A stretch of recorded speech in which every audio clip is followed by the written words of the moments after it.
नमस्कार दोस्तों, आज के वीडियो में हम डिस्कस करेंगे इंडियन रेलवे फाइनेंस कॉर्पोरेशन के बारे में। आईआरएफसी ये एक पीएसयू कंपनी है और मिनी रतन कंपनी है जिसका काम है रेलवे को फाइनेंशियल सर्विस प्रोवाइड करने का।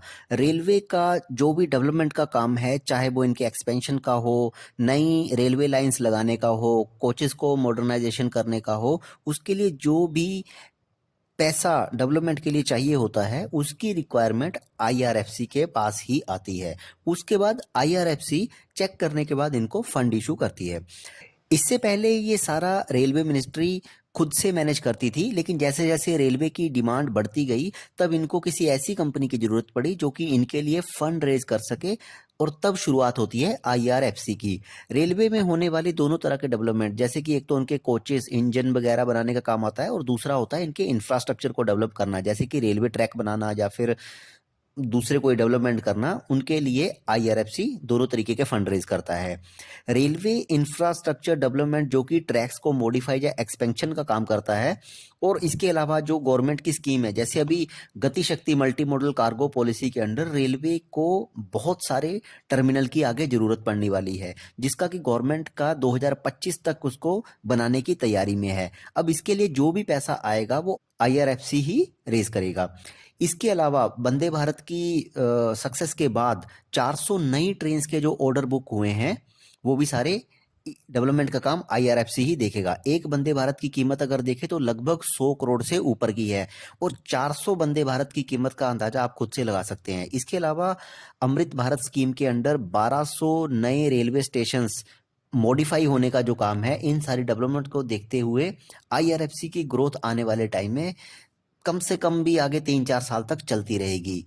रिस्क इसमें यह है कि एक गवर्नमेंट कंपनी है और बहुत हद तक आने वाले टाइम में कौन सी गवर्नमेंट रहती है उस पर बहुत ज़्यादा डिपेंड करता है। अगर फिर से मोदी गवर्नमेंट फिर से सिलेक्ट होकर के आ जाती है तो रेलवे स्टॉक्स ऐसे ही भागते हुए नजर आएंगे, लेकिन वो सब तो आने वाला टाइम ही बताएगा।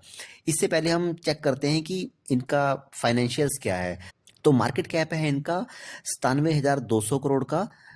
करंट मार्केट प्राइस जो है वो लगभग 74 पे चल रहा है। स्टॉक पी 15.6 पे है, और रोस देखे तो 5.32% और आरओई जो है 14.7% पे है। चार्ट पैटर्न देखें तो एकदम से आपको पिछले 5 सालों में बहुत ऊपर को जाता हुआ ही मिलेगा। क्वार्टरली रिजल्ट देखें तो जून 2023 में 6600 करोड़ का सेल्स हुआ था, इनका बिजनेस हुआ था, और 100% ऑपरेटिंग प्रॉफिट मार्जिन के साथ। क्यों इनके ऑपरेटिंग प्रॉफिट मार्जिन 100% है वो हम आगे डिस्कस करेंगे।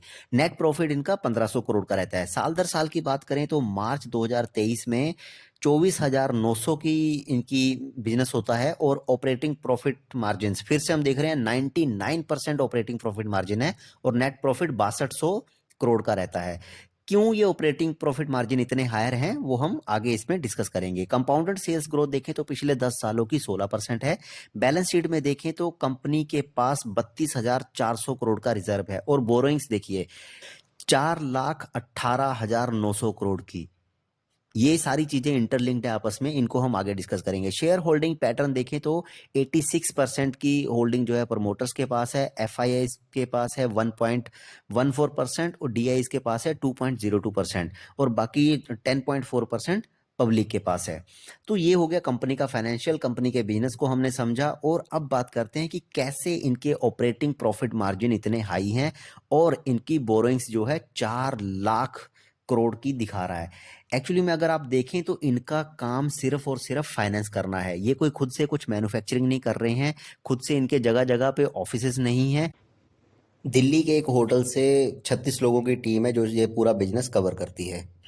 वहीं से बैठ के अपना सारा काम करते हैं, और इनको कहीं जगह जगह अपने ऑफिसेज खोलने की ज़रूरत नहीं पड़ती। और इनको जब किसी फंड की रिक्वायरमेंट आती है तो ये किसी बैंक से या किसी दूसरी कंपनी से फंड इशू करते हैं और रेलवे को देते हैं। अभी जो हम इनके ऊपर बोरिंग्स देख रहे हैं 4 लाख करोड़ की, तो ये सारी बोरिंग्स अभी रेलवे को दी हुई है। रेलवे जो कि इनको विद इंटरेस्ट अगले कुछ सालों में वापिस करेगा।